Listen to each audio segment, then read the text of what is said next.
Good morning. आज हम पढ़ेंगे चैप्टर 9 तरलों का यांत्रिक गुण के कुछ मोस्ट इम्पॉर्टेंट क्वेश्चंस है ना, कुछ ऑब्जेक्टिव प्रश्न। जैसे कि फर्स्ट है कि वायुमंडलीय दाब का मान कितना होता है ना। इस वायुमंडलीय दाब का मान कितना होता है, तो आपके पास ये 4 ऑप्शंस दिए हुए हैं ना, ए बी सी और डी। ठीक है, तो इन ए बी सी डी में से कौन सा ऑप्शन सही होगा उसके बारे में बात करते हैं। जैसे देखिए, पहला है आपका क्वेश्चन नंबर ये है आपका कि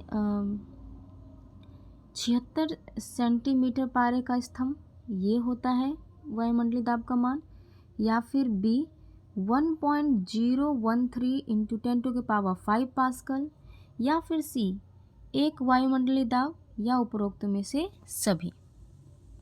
ठीक है, ये चारों ऑप्शन है आपके पास कि वायुमंडलीय दाब का मान क्या होता है। थोड़ा सा आप भी सोचिए और बताइए कि क्या होता है वायुमंडलीय दाब का मान। ठीक है, तो वायुमंडलीय दाब का मान बेसिकली होता है ये सभी, है ना, तीनों होता है। 76 सेंटीमीटर पारे का स्तंभ भी होता है वायुमंडलीय दाब का मान, इससे भी नाप सकते हैं।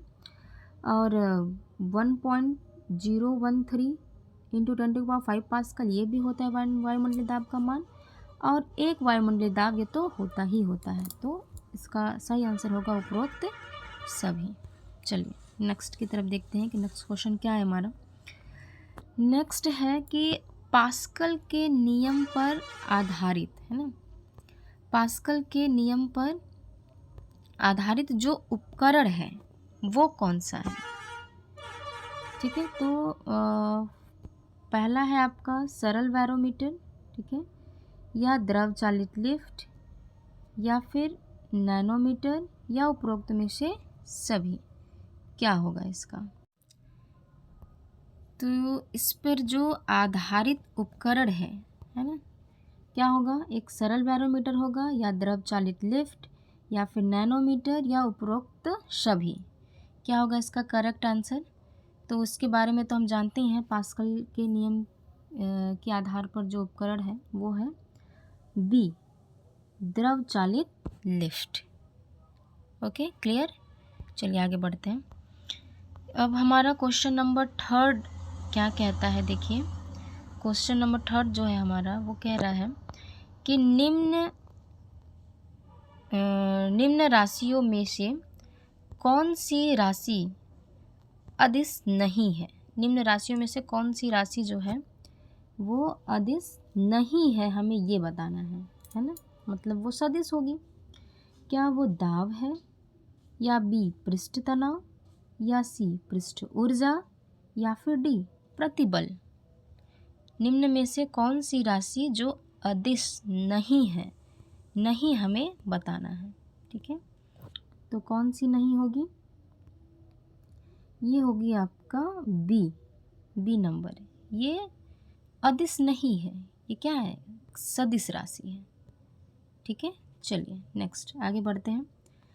चौथा नंबर है आपका 4th नंबर कि दाब का मात्रक नहीं है ना, इसमें से जो दाब है वो उसका मात्रक इसमें से कौन नहीं है बोला है। तो क्या वो टॉर है, या पास्कल, या सी बार, या फिर डी न्यूटन प्रति मीटर।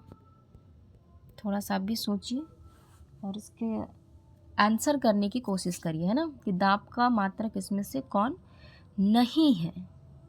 ठीक है, क्या वो टॉर है, या पास्कल, या बार, या फिर न्यूटन प्रति मीटर। तो इसका करेक्ट आंसर होगा न्यूटन प्रति मीटर, जो दाब का मात्रक नहीं है। मतलब ये तीनों दाब के मात्रक हैं, है ना, बार, पास्कल और टॉर। क्लियर।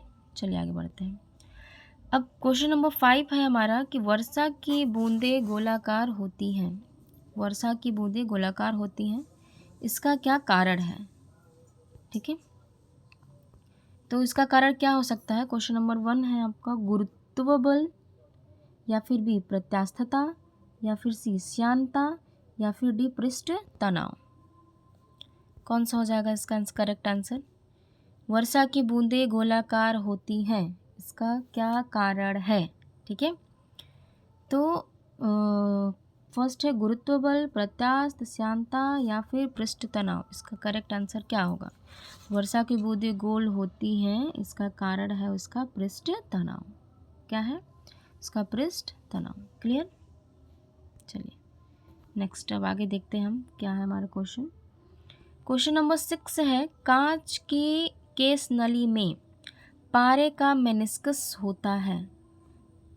कांच की नली में पारे का मेनिस्कस कितना होता है, ये हमें बताना है ना।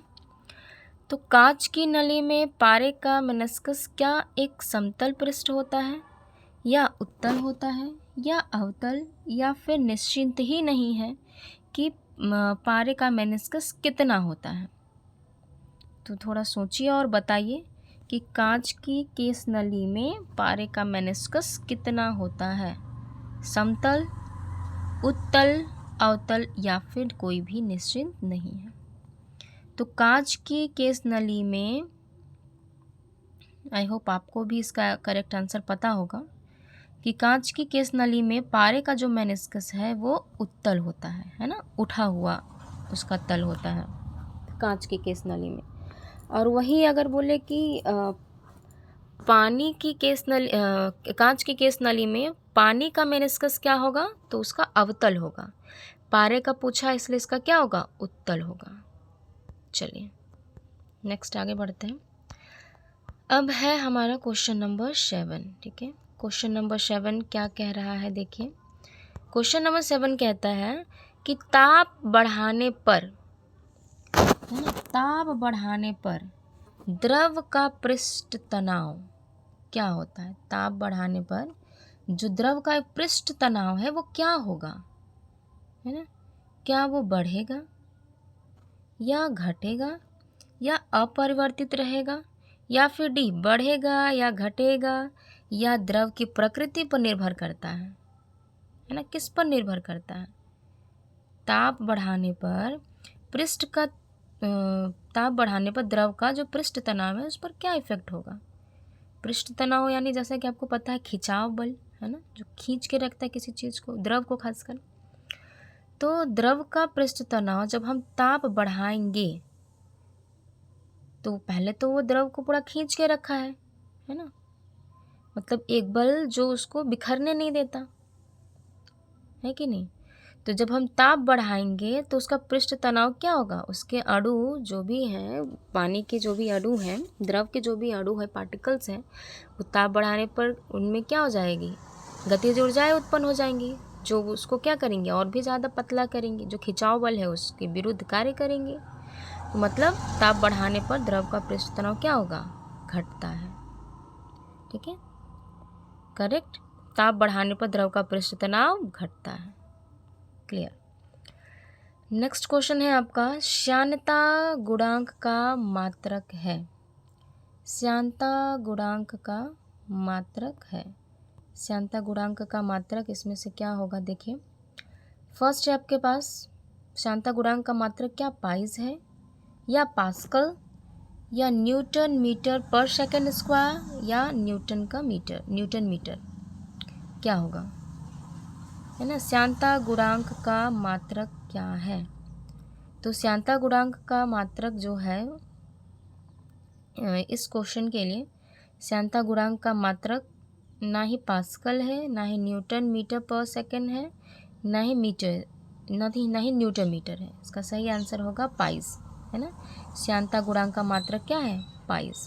क्लियर। आदर्श तरल की श्यानता होती है। एक जो आदर्श तरल होता है उसकी श्यानता क्या होती है। एक आदर्श तरल की श्यानता क्या शून्य होती है, या फिर अनंत, या सी 1, या डी 1 से कम। एक आदर्श तरल की श्यानता क्या होगी, नंबर 1 ए शून्य, या फिर बी अनंत, या सी 1 या 1 से कम। आदर्श तरल की श्यानता शून्य होती है ना। एक आदर्श तरल की जो श्यानता होती है वो क्या होती है, शून्य, मतलब क्वेश्चन नंबर ए होगा इसका। क्लियर।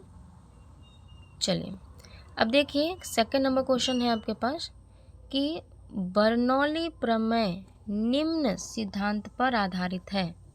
जो बर्नौली का प्रमेय है वो निम्न सिद्धांत पर आधारित है। किस पर? नंबर 1, क्या संवेग संरक्षण पर आधारित है, या द्रव्यमान संरक्षण पर, या आवेग संरक्षण पर, या फिर ऊर्जा संरक्षण पर? बर्नौली का जो प्रमेय है वो निम्न में से किस सिद्धांत पर आधारित है ना? नंबर 1 संवेग, द्रव्यमान, या आवेग, या ऊर्जा संरक्षण पर। इसका करेक्ट आंसर होगा बर्नौली का प्रमेय जो है वो ऊर्जा संरक्षण के सिद्धांत पर आधारित होता है। चलिए नेक्स्ट आगे बढ़ते हैं। अब हमारा one of the last question है ये, ठीक है। ये है कि द्रवों की श्यानता का कारण है।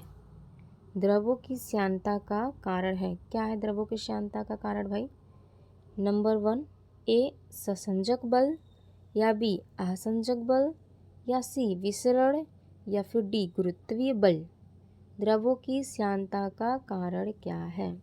ठीक है, तो द्रवों की श्यानता का कारण है उसके बीच लगने वाला ससंजक बल। ओके, उसके बीच लगने वाला क्या हो जाएगा? ससंजक बल। चलिए क्लियर। चलिए आज के लिए इतना ही। नेक्स्ट टॉपिक के लिए हम आगे और कोशिश करेंगे कि और अच्छे अच्छे वीडियोज़ इंपॉर्टेंट क्वेश्चंस आपके लिए लेके आएँ। चलिए धन्यवाद।